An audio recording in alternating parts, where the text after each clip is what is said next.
welcome to Straightforward. Today I am visiting with the amazing Dr. Carolyn Carlisle. Dr. Carlisle is an author of several books, the CEO of 2 nonprofits and 1 for-profit, a faith leader, a former mental health professional, and a full-time counselor. Do we sleep? Do we ever sleep, Dr. Carlisle? Rarely. Well, welcome, and I thank you so much. It has been a while since you came to visit with us at Straightforward.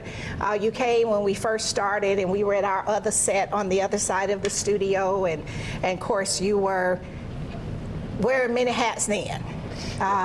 In the faith community, writing books, leading the nonprofit, and the one that I have worked with you on a community project. We actually went and did an outside event at a friend's place on the water. Yes. A few years ago, and all of the work and your personal story about surviving trauma, domestic violence, and just healing. And that's what I wanted us to talk about. So you've written the books we have here, Healing the Broken Pieces, and then On Broken Pieces. Right. Right. Now, On Broken Pieces is my story about surviving domestic violence. And so it tells and outlines everything that I went through in order to survive domestic violence. Were you married or you were dating? Because in my other life, you know, I was a social worker. We talked about this when we were at that other retreat. We had law enforcement there and other professionals there. It can even be teen dating violence. Yeah. See, and a lot of times I don't think parents even realize that, you know, and the girls think, well, oh, he really likes me, and don't really understand that that's not love. Right. So yours wasn't some young teenage college love. Yours was a mature adult love. Mine was mature, married, domestic violence. Okay. Mature, married, domestic violence. And so, yes, you mentioned dating violence. Right. And since you mentioned that, Georgia is #1 for this in the country for dating violence. Really? Ranks #1. Really? And parents don't address that. But we as a community do not address domestic violence. You know, we still have that stigma that we had growing up. What goes on in this house stays in this house. And a piece of man is better than no man at all, and all of that is crazy. And so our people are perishing. Exactly. Because of our lack of exposure. Right. Anything that we can't discuss, it still has us in bondage. So if I cannot discuss that I am being abused, I'm still in bondage. Okay.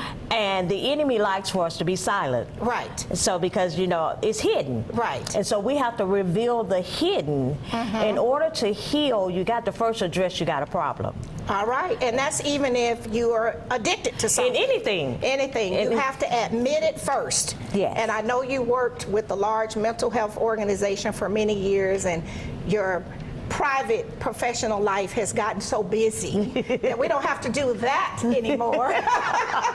We can just work for ourselves, but that's a good thing. You've earned that. And it's a cause for working for yourself too. It is. Tell me about it. You never sleep. People, they see the end result, but they don't see all the work behind the scenes, the sleepless nights, the trying to figure out what the next move is, this, that, and the other. Yes. So you're right. When we don't talk about things, we're in bondage. Yes. Right. Yes. And so, in sharing in one of the events that we were together in the community, you were saying about how you would have domestic violence episodes still go to church, keep up the public image. Yes. And then, of course, my dear childhood friend who has now retired, Army, a VA doctor, Dr. Deborah Daniels, talked about how pilot wives would come to the emergency room in mink coats and silk pajamas.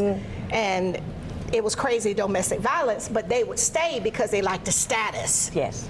Yes. And so we even see that in our churches. Yes. In our churches, and that's what I talk about on Broken Pieces. I talk about the fact that even though I was married, even though I had a good government civil service job, even though I was at that time in a Baptist church, so I was president of the matrons, I was the youth director, I was teaching Sunday, women's Sunday school teacher, all of that, but I was still being abused. And so I wore a facade, a mask. You know, we wear masks now for PPE, for protection. Right. But I was wearing a facade, a mask, pretending to be okay when really I wasn't okay. And you were leading all of those organizations, inside the faith community, and people were looking at you thinking, I want to be just like Dr. Carolyn Carlisle. And not knowing what Dr. Carolyn Carlisle was going through. Really? Yes. And it wasn't that you were not self-sufficient, because you had a job, very intelligent, well-educated, and so you had to come to a point where it was like, I can't do this anymore. Yes. And it was a life-changing point. Right. That was life-threatening. Really? That brought me to that point of saying enough is enough. Right. And you had two children. Two children. And what you have to understand is that if we discuss domestic violence and talk about dating violence, we don't want it to get to that point before people leave, because sometimes you don't recover. Oh, I know. I know, and I've had guests on this show where people left, they came back, they left, they made charges, they dropped them, and then eventually the person ended up dead. And I've had families on this show. I talk about that too, because I did the same thing. You know, it's a cycle. And so you leave, you come back, you leave, you come back, hoping that there will be a change. But there's no change until people want to change. Oh, yes, ma'am. You got to want to change. And so you can never accept the guilt that you've done something wrong in order to be abused. You can't accept the shame of what's going through, because it's not there's no excuse for domestic violence. No, because as old people say, you can't raise grown people. Right, and if the mama and the daddy didn't raise them, you can't raise them. And that is just not a good, usually somebody's gonna end up hurt. Often people end up dead. But you have to make up your mind, the individual, that this is enough, this does not work for me anymore. So what we're going to do before we go to our next theme and topic, we're going to take a break, go to our sponsors, and we'll come right back. All right. We'll be right back afterward from some of our sponsors. Straightforward is brought to you by State Senator Ed Harbison, serving the citizens of Georgia's 15th Senatorial District and on the front lines for veterans every day. Progressive Funeral Home, family owned and operated since 1952. The George Ford legacy of high standards continues today in the compassionate and professional services provided. A touch of dignity for those who care. Progressive Funeral Home, 4235 St. Mary's Road, trusted by generations.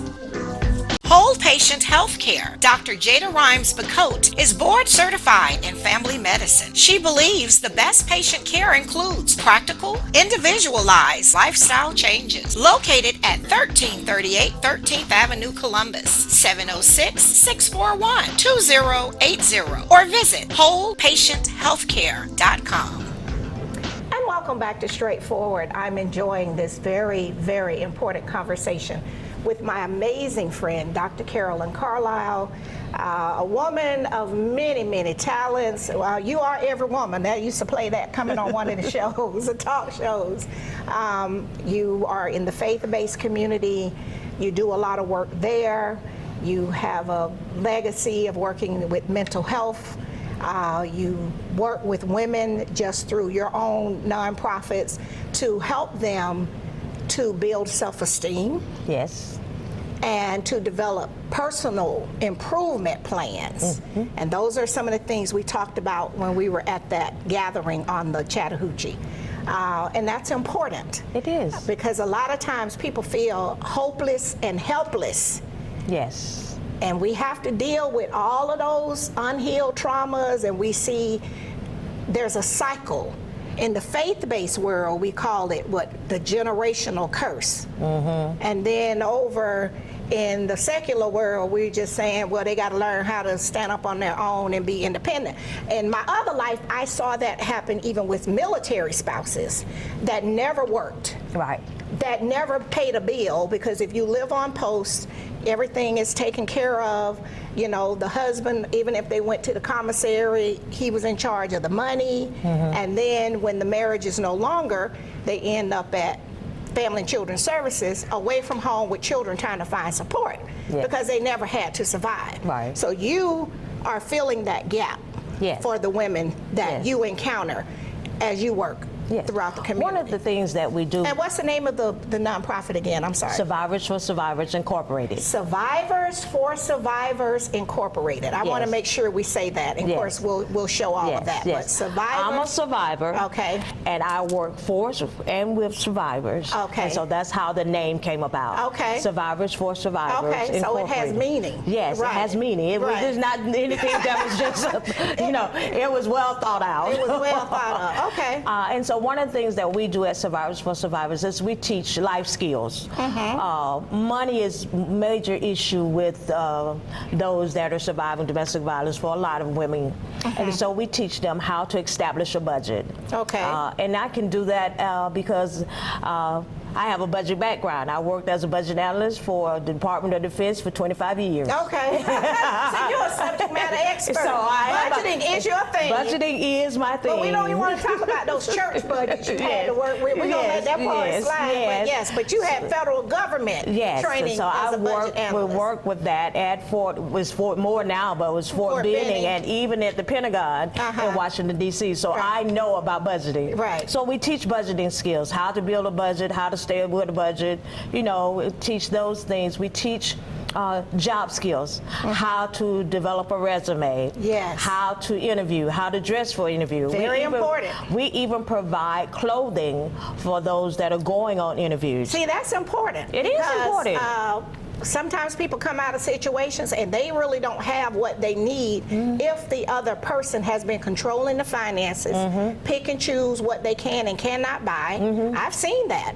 And so they don't have what it takes to go for an interview, because you know, you don't want to wear park clothes or workout clothes is what I'm saying, or club clothes, if you're really looking for a job. And if that's all you have, then you know that was what you will wear. But with Survivors for Survivors, the church that I pastor partners with Survivors for Survivors to ensure that people have the clothing that they need. Okay. So y'all got a clothing bank going. Yes. So we got it going. So they have that they need, and so we teach things like that for them. We help with children. Now, one of the things our ongoing project right now that we're doing is purchasing teddy bears. Okay. We're purchasing teddy bears to give to the police department so that when they go out on calls, that they can give the victims teddy bears, something to hold on and to support and to comfort.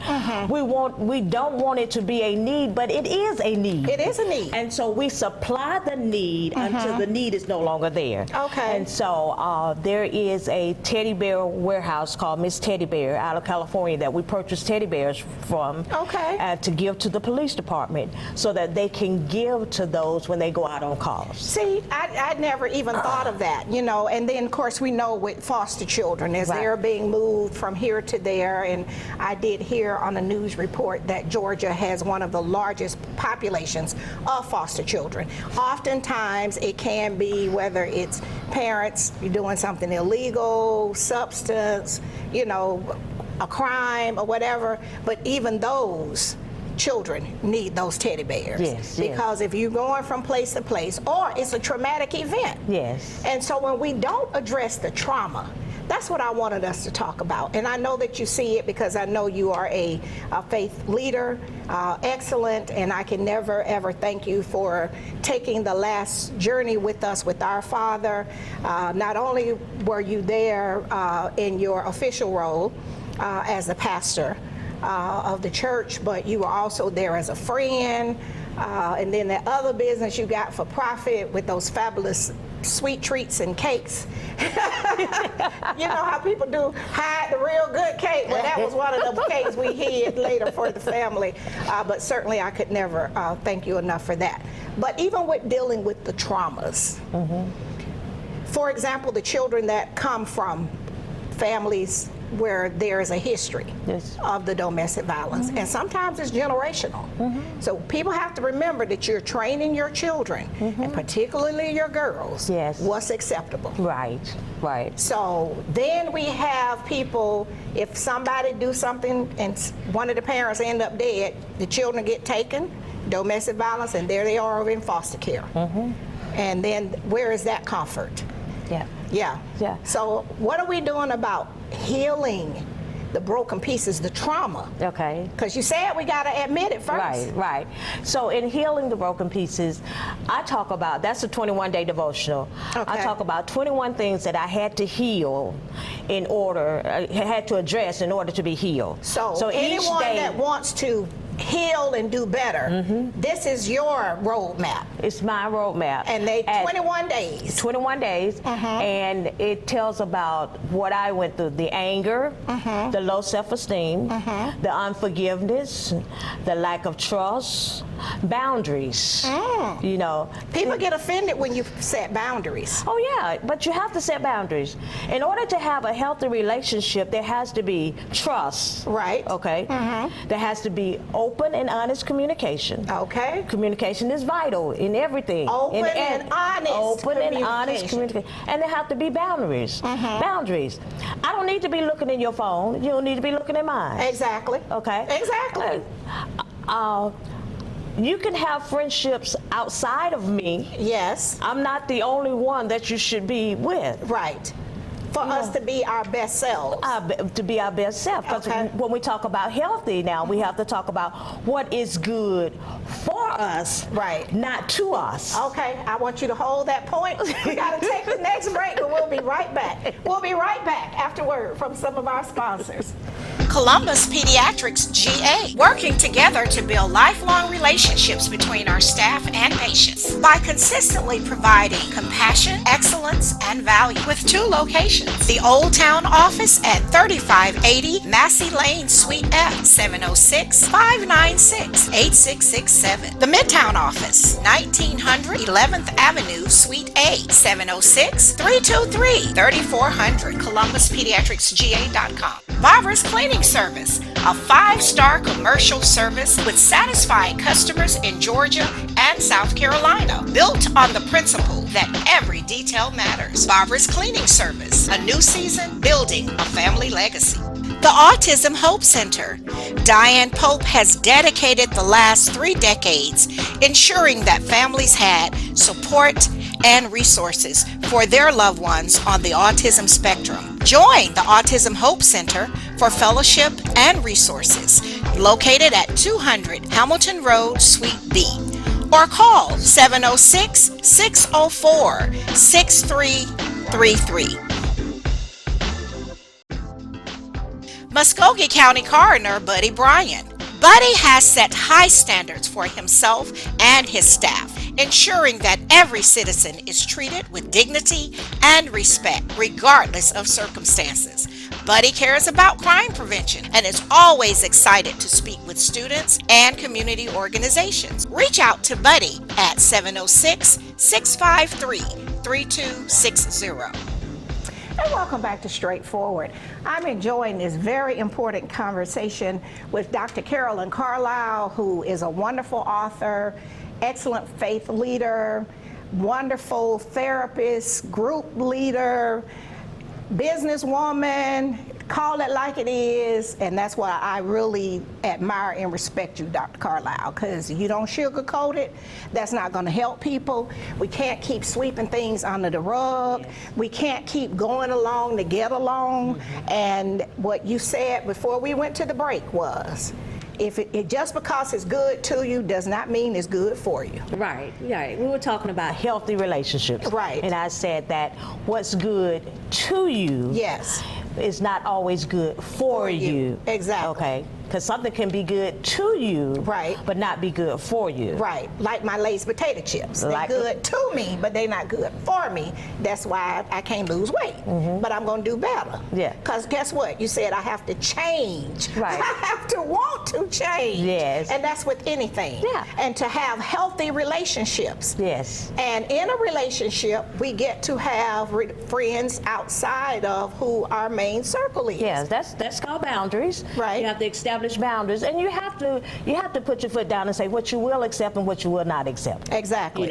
You know, hitting on me is not acceptable. No. That's not healthy. No, that's not healthy. You know, that does not mean you love me. Exactly. Lack of trust. You know, if I can't trust you, right, then I don't need to be with you. Right. If I got to go through your wallet, you got to go through my purse and unlock the phone like another show, it's like, look, we're not doing that. We're not doing that. Right. And if I have to know where you are 24/7. Right. If I got to put a tracker on your phone. Yes. I was a juvenile tracker. We track people that committed a crime. Yeah. We're not tracking each other. Yeah. Right. Yeah. But even with families, we can set boundaries. And that does not make us bad guys. Yes. That's the thing that I think sometimes is missed in the community among our families. You know, it's just because that's the way we used to do it. A lot of the things the way we used to do it was not the healthy way to do it in the first place. And it doesn't mean that it was the right way to do it either. Exactly. So, you know, we might can do something different. Yeah. Right. You know, I really do not like that phrase, we've always done it this way. Right. You know. But well, I know you're out the box person. Yeah. It's like, no, we can reinvent this. And that's a good thing. There's another way. There's a better way. Work smarter, not harder. Right. And so we have to teach our children about healthy boundaries, because some of our children are really dating and being abused. Right. Some of our relatives are married and abused. Exactly. Some of our parishioners are married and being abused. Right. Some of our professionals. Right, because when I worked in the place, the women's shelter, there was a teacher that was there, and she left and went to her job here in Muskogee County. You know what I'm saying? And so it's a lot of that. People would be surprised. Yes. And it does not discriminate. The zip codes. Yes. You know, we got them from the most expensive houses, which you know firsthand, to those who we think it only just happens over there. Right. You know, it's not just over there. And we often limit talking about domestic violence to the month of October. Right. Domestic violence happens 24/7. 365 days, somewhere. Yes. Right. Somewhere. Yes. And so, you know, every 3 to 5 seconds somebody's being abused. Right. But we do not want to discuss it again. Anything we can't talk about, it still has us in bondage. Anything we can't talk about. So if we want to heal, I brought an example. Right. Because we're visual people. We're visual people. Right. And so I brought my onion, because I talk about the fact that healing is like peeling an onion. Right. Okay. Since we're visual people, this is one of the things I use at workshops to help people understand, young and old. If you were making gravy, you would not drop this onion in the gravy just like this. No, we wouldn't. That's only on the worst cooking show on TV. Okay. So if you wanted to use this onion, you would have to peel it. Peel the layer. In order to get the usable part of the onion. Okay. Even in peeling the onion, sometimes when you get to the inside of it, there's still mushy and some unusable parts. Exactly. So you have to peel in order to know what's usable. Okay. Okay, in healing, if we want to heal, we have to peel off the anger. Peel off the guilt. All right. Peel off the shame. You have to peel until you get to the usable part of you. Okay. The healing. And so you have to peel each portion of it. So if I start on a healing process and I only go so far. Right. I peeled off the anger. Right. I peeled off the guilt. Right. But I don't go no further. Right. I'm not whole. Okay. We still lack. I'm still carrying that same. I'm still carrying. I'm still carrying unforgiveness. Right. I'm still carrying low self-esteem. Yes. I'm still carrying stuff, so I have to peel. Right. And so it's up to me as to how much I peel off. Okay. If I don't Are you willing to do the work? It's a process. Yes. Healing is a process. Healing is a process. And so, are you, like you said, are you willing to go through the process? Because Right. sometimes we start and say, oh, that's too hard for me. Yes. I don't want to do that. I don't want to reveal the rest of that. Right. I just want to tell you just a little bit. Exactly. And so I'm not going to tell you the rest of the story. Right. So if I don't know the rest of the story, I can't help you in your healing. Exactly. So you got to peel. You got to peel off until you get to the part that's usable. Right. Which is the white part that you want to make Right. sure that you are whole. And yeah, we want to do pieces of it. We want to do a little bit, but you Right. got to do it all. Exactly. We might take a little, you took the big pieces off, then you took some small pieces off. But the end result is we got to take it all off. Got to take it all off If we want to be whole. if you want to be whole. And so this book, Healing the Broken Pieces, is a 21-day devotional. And it talks about peeling things off day by day. And how can people get this book? Both of them are available on Amazon.com. Okay, and so how will they find them? Under Dr. Carolyn Dr. Carolyn Carlisle, or you can write On Broken Pieces or Healing the Broken Pieces, Okay. Carolyn C. Carlisle. Just if you So just we'll type put in that. my name, both of them will come up. Okay. And so if you want the Healing the Broken Pieces, which is the devotional, Right. the 21 days, or the On Broken Pieces tell the full story. Okay. And this was just a supplement to the On Broken To Pieces. help the people that really want to do That the really work want to be healed. and want to become whole. Yes. And be their best self. Yes. Okay. Yeah. And you're also available to speak to groups. You do workshops, I do workshops. conferences. Conferences all over the country. Right.